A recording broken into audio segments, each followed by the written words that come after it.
ini it's a business of passion gitu. Karena kalau bagi saya, kalau bukan saya yang melakukannya lagi, siapa lagi? Modal cinta, itulah yang diperlukan dalam merintis bisnis memperkenalkan Indonesia di Amerika, menurut Lydia Anastasia Hardono Kadarman, pemilik galeri Legenda di Chicago, Illinois. Karena bisnis ini membutuhkan suatu passion, saya melihatnya sebagai it's the art of living. Sejak Oktober 2022, Legenda mulai menawarkan produk kerajinan tangan karya pengusaha mikro kecil dan menengah di Indonesia dan diaspora Indonesia di Amerika. Galeri seni ini ikut hadir dalam acara Festival Wow Indonesia di Washington DC akhir Agustus lalu. Legenda adalah bisnis ketiga Tasya selain restoran Minahasa dan Toserba Indonesia Warung yang dirintis bersama dua rekan bisnis Juni 2021. Di warung yang sangat disayangkan sekarang saya harus menutup warung karena memang ada banyak hal yang terjadi.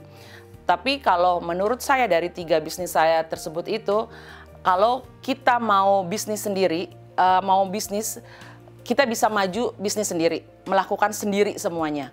Tetapi saya berpikir begini, kalau saya melakukan everything by myself, how far I can go? Sehingga menurutnya menggandeng rekan bisnis yang dapat berkolaborasi untuk berkembang menjadi salah satu kunci keberhasilan selain tentunya produk yang ditawarkan. Pat Taylor, pengunjung festival yang kerap melakukan perjalanan bisnis ke Indonesia, melihat potensi pasar produk Indonesia di AS. You should do more importing. I think there's a market here. In what area? You know, a lot of your batiks and your cotton clothing. I think women and men actually for shirts would really like.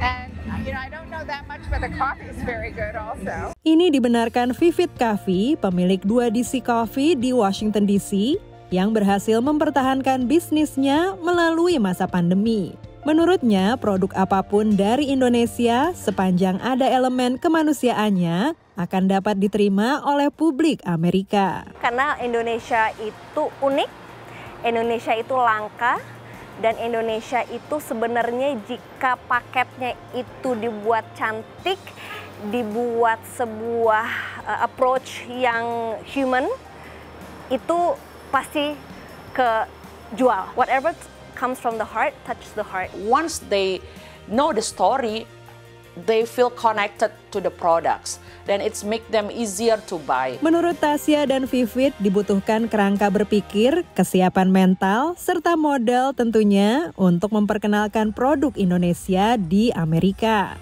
Tak ada proses yang instan, harus memiliki ketekunan dan kesabaran di awal untuk membangun fondasi bisnis yang sesuai dengan lingkungan di Amerika.